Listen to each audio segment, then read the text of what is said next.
नमस्कार विद्यार्थी मित्रांनो, अर्थसिद्धी सायन्स क्लासेस या यूट्यूब चॅनलमध्ये आपल्या सगळ्यांचं स्वागत आहे।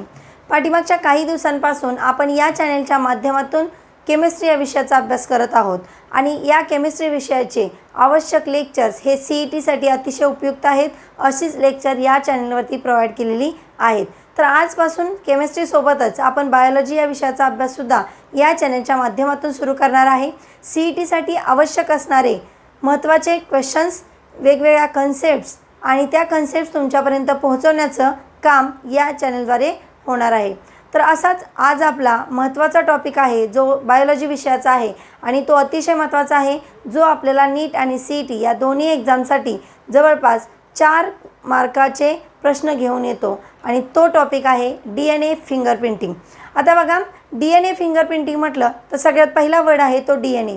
DNA याचा लॉंग फॉर्म अगदी आपण 8, 9, 10 स्टँडर्डपासून शिकत आलेलो आहोत। तर DNA म्हणजे काय?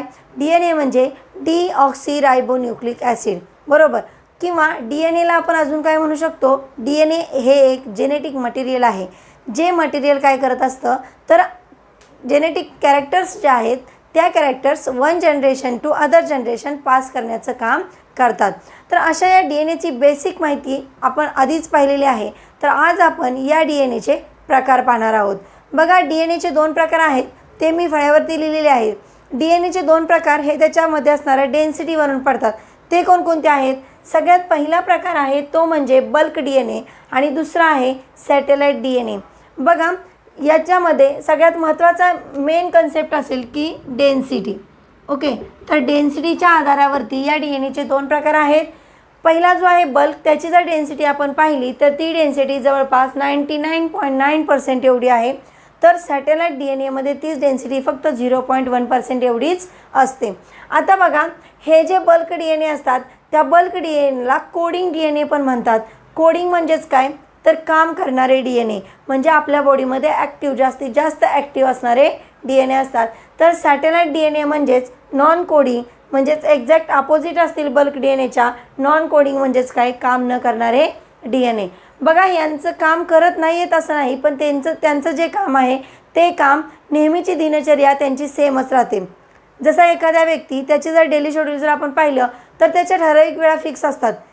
सकाळी 10 वाजता हे काम आहे, 12 वाजता हे आहे, अशा प्रकारचे समजा 6-7 गोष्टी किंवा अशा बऱ्याचशा गोष्टी त्याच्या रोज त्या सेम रिपीट होत आहेत। आणि असं ज्या ठिकाणी रिपीटेशन आपल्याला दिसतं तर रिपीटेशन जर दिसलं तर त्या ठिकाणी तो DNAचा कोणता टाईप असतो? Satellite DNA। कारण या ठिकाणी त्या दिनचर्येमध्ये काहीही फरक पडत नाही, त्याचं जे काम आहे ते काम फिक्स असतं, त्याच्यामध्ये कोणत्याही प्रकारचं नाविन्य नाही। पण हे जे बल्क DNA असतात ते काम करणारे असतात। जसजशी परिस्थिती ओढावेल, जसजशी परिस्थिती तयार होईल त्या परिस्थितीनुसार आपल्या बॉडीमध्ये काम करण्याचं काम करत असतात। आता बघा, हे जे सॅटेलाइट DNA आहे ते सॅटेलाइट DNAचे पुन्हा क्लासिफिकेशन केलेलं आहे। आता क्लासिफिकेशन 2 भागामध्ये होतं, एक आहे मिनी आणि दुसरा आहे मायक्रो सॅटेलाइट, बरोबर। पण ते सॅटेलाइट नेमकं कशाच्या आधारावरती केलेलं आहे तर ते 3 पॉईंट या ठिकाणी आहेत। सगळ्यात पहिला आहे रिपिटेटिव्ह, म्हणजेच कॉपी नंबर। म्हणजे आपण सांगतो सॅटेलाइट DNAमध्ये त्याची जी दिनचर्या आहे किंवा त्याच्यामधली एक्झॅक्ट कृती होण्याचे जे नंबर्स आहेत ते नंबर्स सेम नंबर्स काय होत असतात, नेहमी रिपीट होत असतात। मग जो नंबर रिपीट होतो त्या नंबरलाच कॉपी नंबर असे म्हणतात। उदाहरणार्थ, एखादी व्यक्ती दिवसभरामध्ये 6 वेळा जेवते, तर ती व्यक्ती जर 6 वेळा जेवते तर 6 नंबर त्याचा काय झाला? कॉपी नंबर झाला। तर तो पहिल्या याच्यामध्ये तो रिपिटेटिव्ह किंवा कॉपी नंबर। आता दुसरा जो आहे तो आहे रेशो। तो कोणता रेशो आहे? तो AT/GC। आता AT/GC हे आपण शिकलेलो आहोत। AT/GC हे 10 स्टँडर्डमध्ये होतं, ॲडेनिन, थायमिन, ग्वानाइन, सायटोसिन। तर यांचा जो रेशो आहे तो रेशोसुद्धा आवश्यक आहे आणि तो रेशो कसा असतो? AT/GC। ओके, त्यानंतर तिसरा पॉईंट येतो लेंथ। आता त्याच्या लेंथ पण असतात, त्या लेंथ जर विचार केला तर लगभग मिनी सॅटेलाइट जे असतात त्यांची लेंथ आपणाला 10 to 60 बेस पेअर एवढी आहे आणि सेम मायक्रो सॅटेलाइटमध्ये तीच लेंथ 1 to 8 बेस पेअर आहे।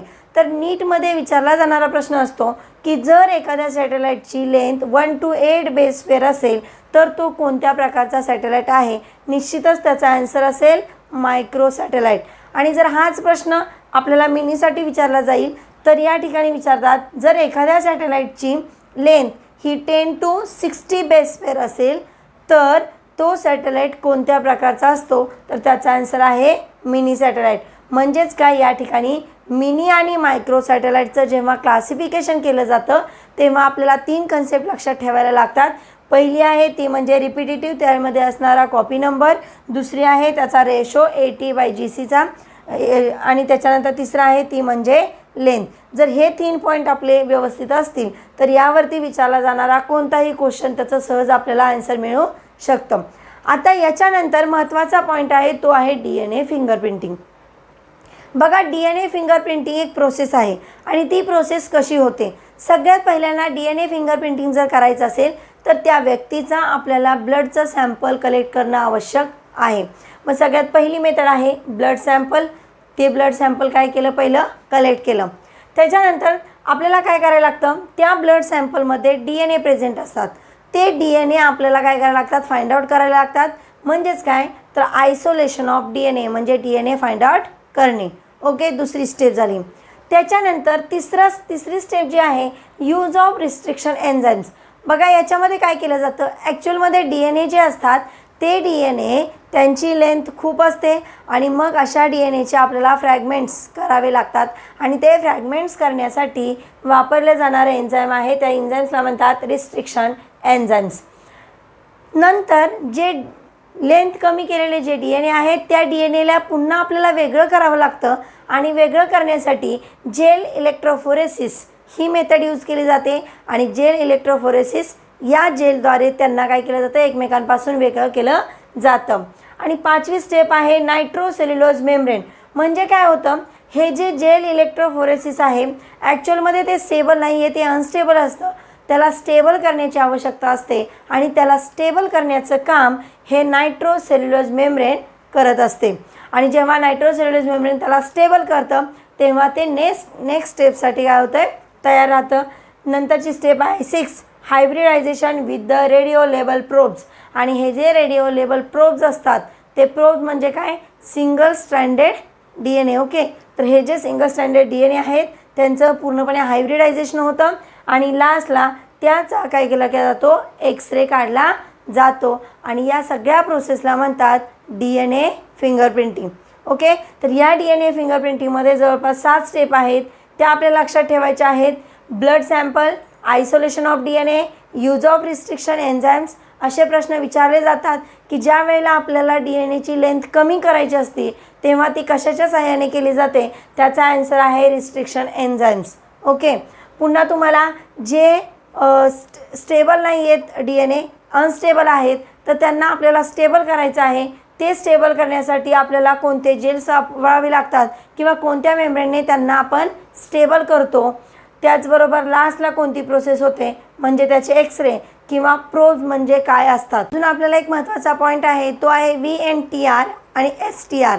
बघा, VNTR आणि STR जे मिनी सॅटेलाईट असतात त्यामध्ये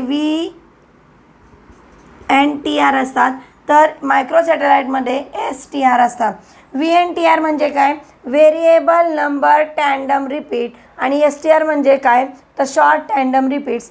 तर आपल्याला हेही महत्त्वाचं आहे की तुम्हाला विचारलं जातं मिनीमध्ये ही पेअर दिलेली असेल VNTR, तर मायक्रो सॅटेलाईटमध्ये STR आणि कधीकधी या पेअर उलट दिल्या असतील आणि तुम्हाला करेक्ट स्टेटमेंट त्यातलं लिहायचं असेल.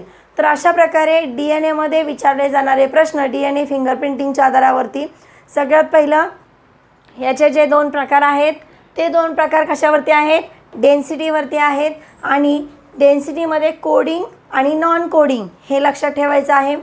त्याचबरोबर मिनी आणि मायक्रो सॅटेलाईटमध्ये त्याच्या लेंथ असतील, त्याचा कॉपी नंबर असेल, त्याच्यामधला AT/GCचा रेशो असेल आणि VNTR आणि STR. ओके, तर अशा प्रकारे DNA फिंगरप्रिंटिंग या घटकावरती 4 मार्क्सचे प्रश्न विचारले जातात. जर तुमचा हा टॉपिक व्यवस्थित झाला तर निश्चित तुम्हाला त्याच्यावरती विचारले जाणाऱ्या 4 प्रश्नांची उत्तरं व्यवस्थित लिहिता येतील आणि 4 मार्क्स मिळून जातील. मित्रांनो, आता आपण पाहणार आहोत DNA फिंगरप्रिंटिंग हा जो टॉपिक आहे त्या टॉपिकवरती एक्झाममध्ये म्हणजे CET आणि NEET या दोन्ही एक्झाममध्ये आतापर्यंत कशा प्रकारे प्रश्न विचारले गेलेले आहेत. बघा, या टॉपिकवरचे येणारे प्रश्न अतिशय सिंपल असतात, पण त्याच्यामध्ये दिलेले जे ऑप्शन्स असतात ते थोडेसे आपल्याला कन्फ्यूज करणारे असतात. म्हणजे पाहिल्यानंतर आपल्याला वाटतं की हा सगळेच ऑप्शन बरोबर आहेत. तर असेच 2 प्रश्न मी बोर्डवरती लिहिलेले आहेत. बघा, सगळ्यात पहिला प्रश्न आहे, काय आहे बघा, तर the technique to distinguish the individual based on their DNA print pattern is called dash dash. बघा, लक्षात आपल्या पटकन येतं. या ठिकाणी 4 ऑप्शन दिलेले आहेत. जेव्हा आपण DNA फिंगरप्रिंटिंग हा टॉपिक अभ्यास करतो तेव्हा सगळ्यात पहिल्यांदा आपण DNA फिंगरप्रिंटिंगची व्याख्या करतो, बरोबर की नाही. आणि व्याख्या आपल्या लक्षात असते अतिशय छान प्रकारे. मग लगेच आपल्याला असं वाटतं की या प्रश्नाचा आन्सर आहे DNA फिंगरप्रिंटिंग. पण याच्याही पुढं आपल्याला DNA फिंगरप्रिंटिंगसाठी अजून वेगवेगळी नावं आहेत, ती आपल्याला पाहणं आवश्यक आहे. म्हणून जर असा प्रश्न आला तर पहिल्यांदा प्रश्न व्यवस्थित वाचा. वाचल्यानंतर जे ऑप्शन्स आहेत ते 4ही ऑप्शन्स तुम्ही प्रॉपर रीड करा. आणि अशा प्रकारे जसं की पहिल्यांदा पटकन पहिला ऑप्शन वाचला आणि लगेच त्याला टिक केला किंवा तो आन्सर तुम्ही लिहिला तर तुमचे मार्क्स कमी होणार आहेत. तर बघा, या ठिकाणी पहिल्यांदा DNA फिंगरप्रिंटिंग, हो याला DNA फिंगरप्रिंटिंग म्हणतात. पण याच DNA फिंगरप्रिंटिंगला DNA प्रोफाइलिंग हा सुद्धा वर्ड आहे, तर त्यालाच मॉलिक्युलर फिंगरप्रिंटिंग असंही म्हणतात. मग याचं उत्तर काय असेल? आपला चौथा ऑप्शन आहे ऑल ऑफ दीज. तर लक्षात आलं. जर असा प्रश्न तुम्हाला विचारला तर पहिल्यांदा तुम्ही काय करायचं आहे, सगळ्यात पहिले सगळे ऑप्शन व्यवस्थित वाचायचे आहेत. आणि अजून एक महत्त्वाची गोष्ट, DNA फिंगरप्रिंटिंगला अजूनही 2 नावं आहेत. ती 2 नावं कोणती आहेत? एक आहे DNA प्रोफाइलिंग आणि दुसरं आहे मॉलिक्युलर फिंगर प्रिंटिंग.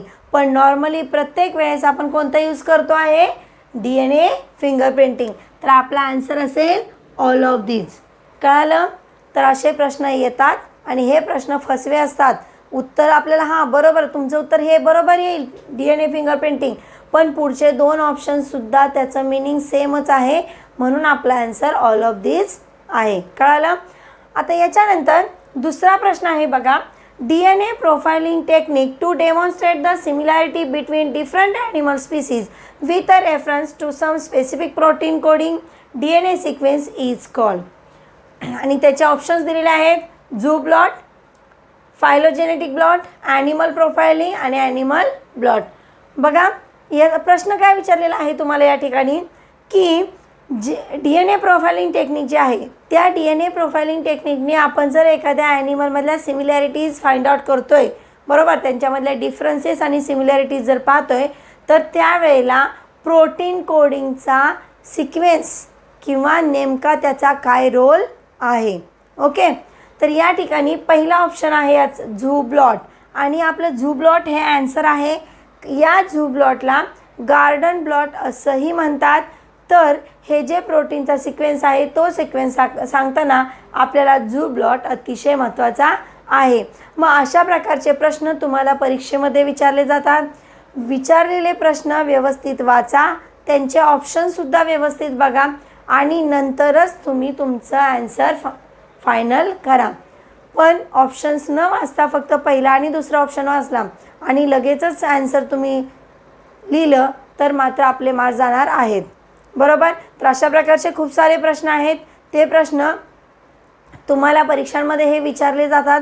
तर याचं एक छोटंसं असं 2 प्रश्नांच्या माध्यमातून मी तुम्हाला कशा प्रकारचे प्रश्न असतात ते सांगितलेलं आहे. जर तुम्हाला आजच्या या व्हिडिओमध्ये DNA फिंगरप्रिंटिंग रिलेटेड काही डाऊट असेल तर निश्चित मला कमेंट बॉक्समध्ये कळवा. आणि जर हा व्हिडिओ तुम्हाला आवडला तर लाईक, शेअर आणि सबस्क्राईब करा. धन्यवाद.